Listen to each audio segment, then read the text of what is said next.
못 찾은 친구들은 눈으로 귀로 앞에 보고 따라오시면 됩니다. 예수께서 다가와서 그들에게 말씀하셨다. 나는 하늘과 땅의 모든 권세를 받았다.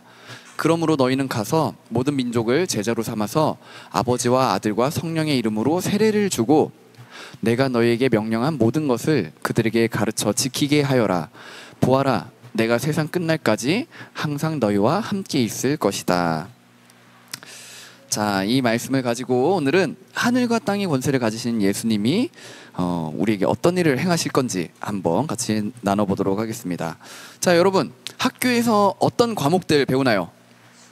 수학, 과학, 국어, 사회, 영어, 산책? 아, 창체. 창체가 뭐예요? 무슨 준말인가요? 창의적 체육 활동. 좋네요. 실과. 엄청 많이 배우네요. 그 중에서 뭐가 제일 좋아요, 여러분? 다 다르겠죠, 뭐? 미술. 두 개 어떤 거?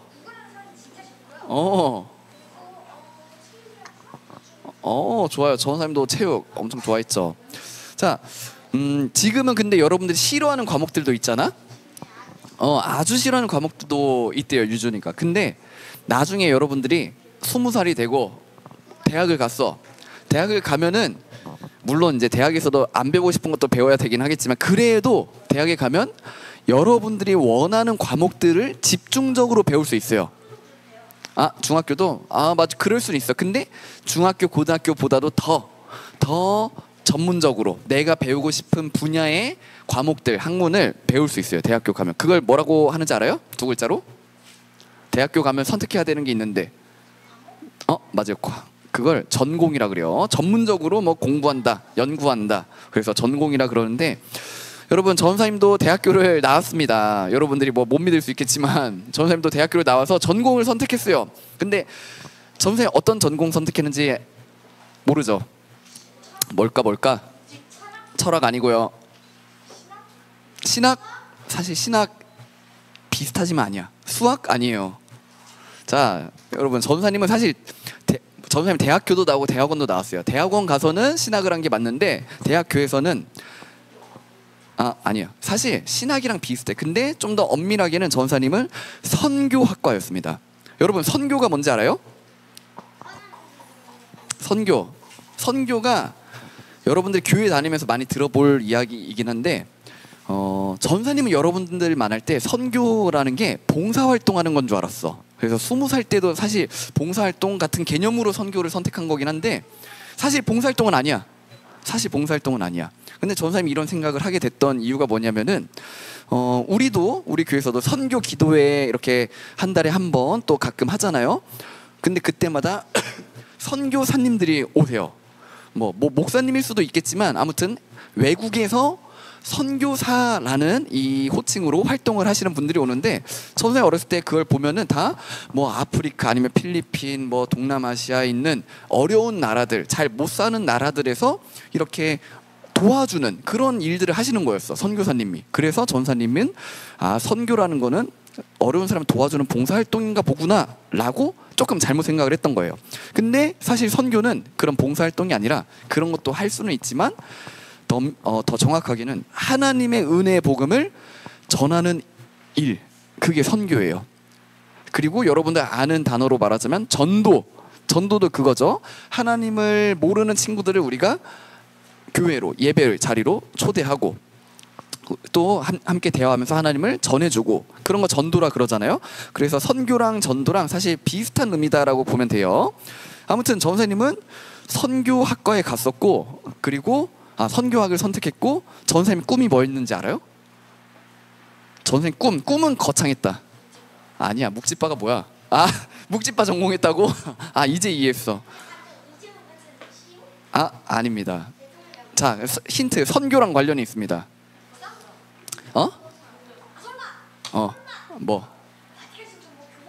교황? 아니야. 자, 전사님의 꿈은 아주 원대했습니다. 자, 선교사가 되는 거였는데, 근데 그냥 선교사가 아니라 전사님의 한 24살 때 이런 생각을 하고 선교학과 20살 때 갔다가 20살 때 갔다가 다시 이제 그냥 자퇴를 하고 25살에 다시 대학교 갔거든요. 선교학과로. 예. 아니에요. 자, 원대한 꿈을 꾸고 왔습니다. 뭐냐면은 내가 북한에 가서 순교하는 선교사가 되어야겠다. 북한 아무나 못 들어가거든요. 아주 힘듭니다. 그리고 아주 힘들어도 못 가는 경우가 사실 대부분이고, 그냥 중국이랑 인접 지역에서 왔다 갔다 몰래 하면서 하는. 근데 그러다가 걸리면은 이제 큰일 납니다. 예. 그래서 그래, 내가 북한에 가서 열심히 하나님 복음을 전하다가 순교해야겠다. 여러분, 순교가 뭔지 알아요? 순교는 아니요, 자살 아니고요. 순교는, 자, 선교는 하나님 말씀 전하는 거예요, 모르는 사람들한테. 근데 순교는 하나님 말씀을 전하다가 내가 하나님의 자녀로 살아가다가 그것 때문에 죽임을 당하는 거, 이게 순교라고 합니다. 내가 죽고 싶어서 죽는 게 아니라, 여러분, 예수님의 12제자들의 대부분도 다 순교했어요. 복음을 전했다는 이유로, 예수 그리스도의 복음을 전했다는 이유로 끓는 기름 솥에 이렇게 빠뜨려져서 죽고, 목이 잘려서 죽고, 십자가에 거꾸로 달려서 죽고, 불에 태워서 죽이고. 자, 예수님의 제자들, 12제자들 중에 많은 제자들도 그렇고, 예수님을 믿는 수많은 제자들도 그렇고, 많은 초대교회 사람들이 다 순교했어요. 근데 아무튼 전사님도 이 신앙을 좀 제대로 가지고, 초대교회는 예수님이 죽고 부활하고 승천하시고 그 시기에 세워진 교회를 초대교회, 처음 세워진 교회라고 해요. 네, 유준이. 네. 근데 거기서 게틀링건 맞아서 미니건 맞아서 죽은 사람 있어요? 없어요. 그때는 총이 없었습니다. 그리고 총으로 쏴 죽이면 아주 편안한 죽음이죠. 근데 끓는 기름에 빠져봐 얼마나 고통스러워. 네.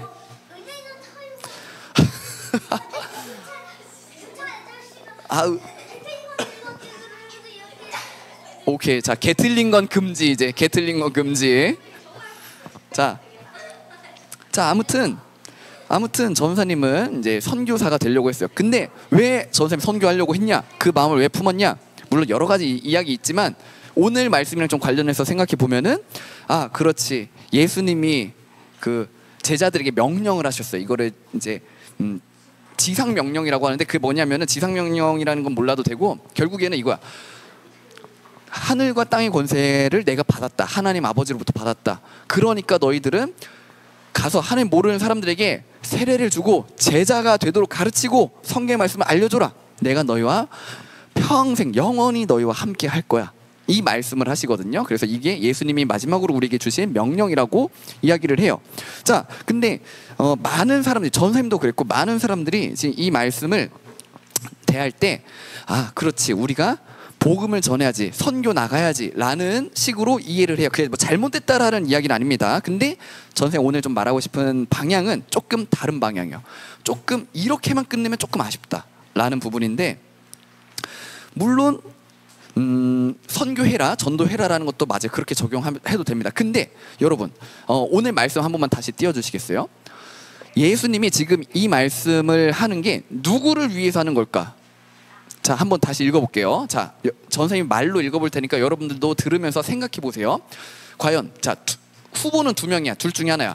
1번, 예수님이 지금 앞에 있는 제자들, 하나님의 복음을 이미 잘 알고 있는 제자들을 위해서 이 말씀을 하셨다. 1번. 두 번째는 제자들 말고 여기 가서 모든 민족, 또 이제 하나님 모르는 사람들, 이 사람들을 위해서 이 말씀하셨다. 이게 2번이야. 자, 누구를 위해서 하신 건지 한번 생각해 볼게요.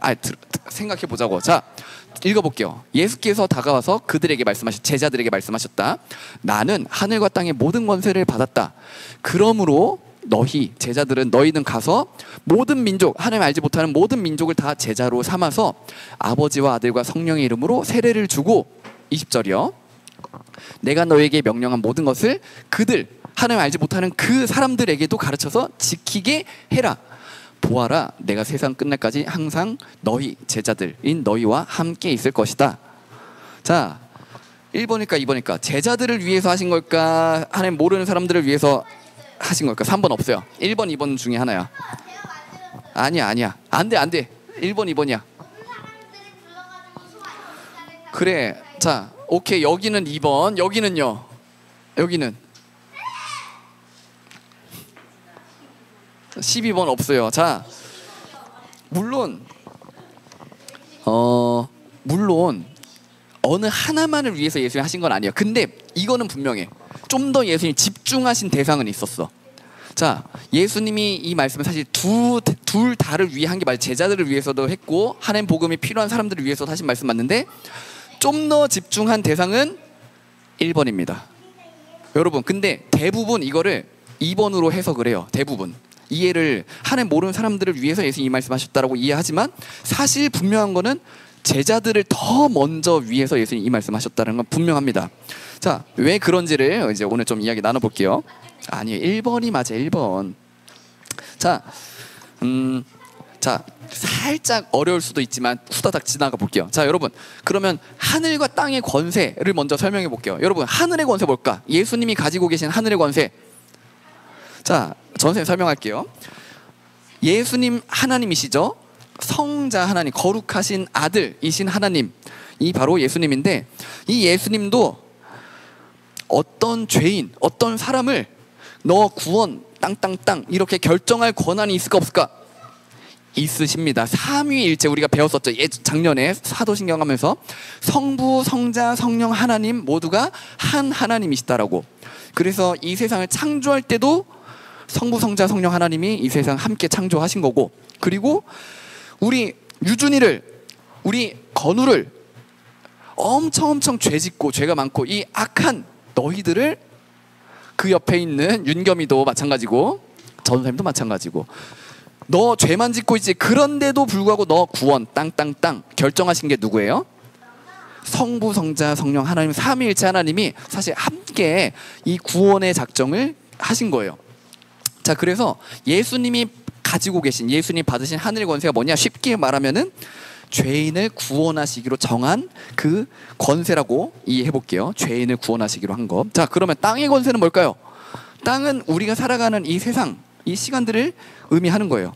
자, 그러면은 예수님이 가지고 있는 땅의 권세는 하나님이 윤겸이를 구원하시기로 작정을 하셨어. 하늘의 권세로 작정을 하셨어. 근데 그 하늘의 권세를 이 땅에서 어떻게 이루어 가시는지, 어떻게 죄인인 윤겸이를, 어떻게 죄인인 전사님을 다루어 가시며 구원을 하시는지, 그 시간과 방법과 우리 윤겸이가 마주할 기쁨과 슬픔과 어려움과 고난, 그것을 통해서 하나님은 나의 주인이십니다, 나의 아버지이십니다라고 고백하게 만드는 그 믿음의 여정을 어떻게 끌고 가실 것인지 예수님이 가지고 계신 권한입니다.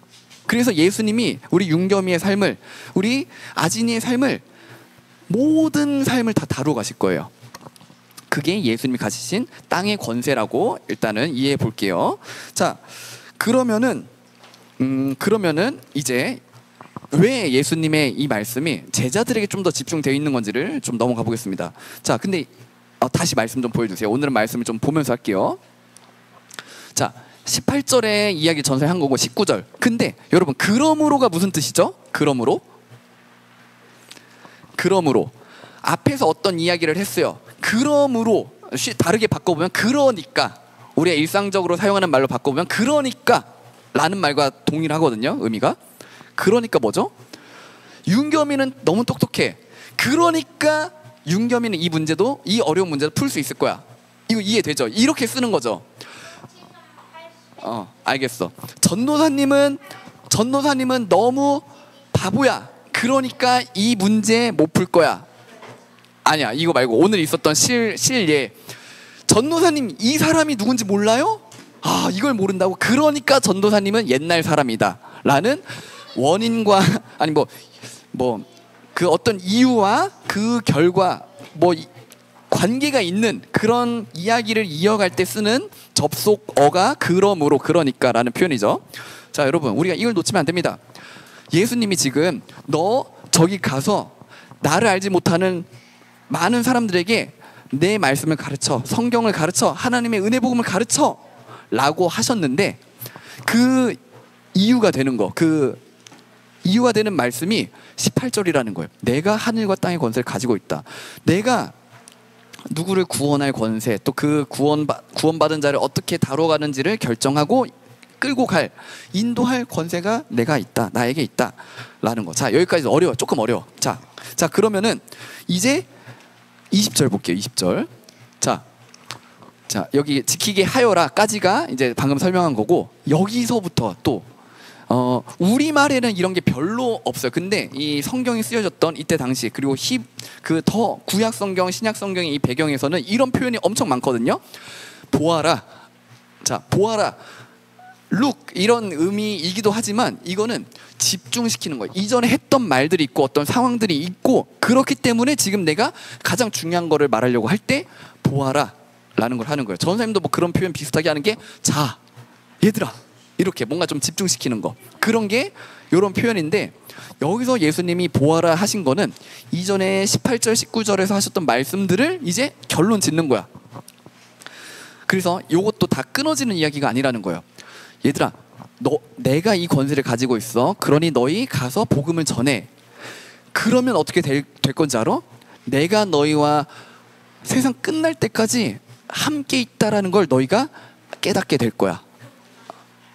자, 예수님이 지금 이 이야기들을 서론, 본론, 결론 다 하신 거예요. 사실은 내가 권세를 갖고 있어, 구원할 거야. 근데 이거는 제자들이 가서 복음을 전할 때, 복음을 듣는 사람들에게 복음을 전해. 근데 그 사람들을 구원할 권세가 예수님한테 있어. 근데 마지막 이야기는 너희가 그렇게 전할 때 내가 그 사람들을 구원하는 거를, 그 사람들이 돌이켜서 믿음을 가지게 되는 걸 너희가 보게 될 거야. 근데 이걸 보게 되면은 너희가 깨닫게 되는 건 뭐냐? 아, 예수님이 그때 나한테 하셨던 말씀이 정말 사실이구나. 예수님이 정말로 나와 함께 하시면서 나를 통해 하나님의 그 귀한 구원의 일들을 하시는구나 라는 거를 깨닫게 된다라는 거예요. 자, 전사님도 인정합니다. 이해합니다. 좀 어려운 내용일 수 있었어요. 자, 근데 다시 돌아보세요. 이제 좀 정리를 해볼게요. 전사님이 지금 그래도 좀 포인트를 잡았던 거는 선교해라, 전도해라라는 포커스가 아니라는 거예요. 그것도 맞지만 진짜 포커스는, 자, 여기서부터는 좀 집중해봐. 여기서는 좀 쉽게 해볼게. 들어봐. 예수님이 지금 이 말씀을 하신 거는 여러분들에게 하신 거예요. 여러분들에게 하신 거예요. 어떤 말씀하셨냐? 내가 모든 권세를 갖고 있고 너희는 내가 너희를 통해서 하는 일들을 보고서 내가 너희와 영원히 함께한다는 걸 깨닫게 될 거야. 그러니 너희는 나를 더 깊이 누릴 수 있고 나를 더 온전히 찬양하고 예배하는, 내가 기뻐하는 제자들이 될 거야 라는 말씀을 하는 거예요. 그래서 예수님이 명령하고 간다가 아니라 내가 그 제자들에게 너희에게 힘을 준다 라는 마지막 말씀이 되는 거예요, 이게. 자, 일단 좀 정리해 보겠습니다. 여러분들의 삶을 통해서도 이 일이 이루어집니다. 왜냐하면 이 말씀이 여러분들에게 주어진 말씀이기 때문에 그래요. 이렇게 한번 좀 적용해 볼게요.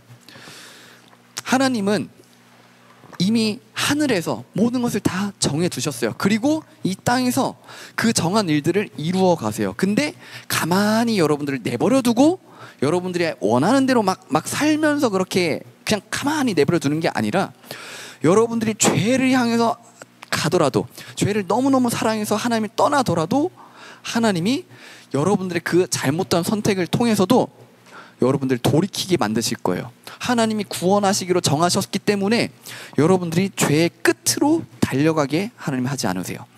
자, 그래서 여러분들의 삶에 일어난 어떤 슬픔, 어려움, 여러분들의 잘못된 선택, 이미 예수님이 가지신 권세 안에서 예수님이 다루어 가시는 시간들이라는 걸 믿길 바래요. 그래서 여러분들, 우리는 이렇게 고백할 수 있는 거예요. 힘든 일을 마주했어. 그래도 아까 찬양했던 것처럼 그럼에도 내가 예수님의 손 안에 있지요. 그러니 하나님은 선하십니다. 하나님의 계획은 완전하십니다 라고 우리는 울면서, 엉엉 울면서 슬퍼하면서도 하나님을 찬양할 수 있는 거예요. 하나님이 나한테 기쁨을 주셔야만 내가 하나님을 찬양할 수 있는 게 아니라, 이 슬픈 상황을 허락하신 하나님, 그 화나가 아니라 그럼에도 하나님의 구원 계획을 내가 알기에, 그럼에도 불구하고 하나님이 나를 사랑하신다는 걸 내가 말씀을 통해서 깨달았기 때문에 저는 하나님을 찬양합니다 라고 멋있게 고백하는 여러분들이 될 수 있는 거예요. 하나님의 은혜 안에서. 그리고 또 우리는 이렇게 고백할 수 있을 거예요. 하나님, 저 정말 이렇게 되길 바래요. 이거 꼭 이루어지세요 주세요라고 기도했는데 그 기도가 이루어지면 어떻게 해야 돼?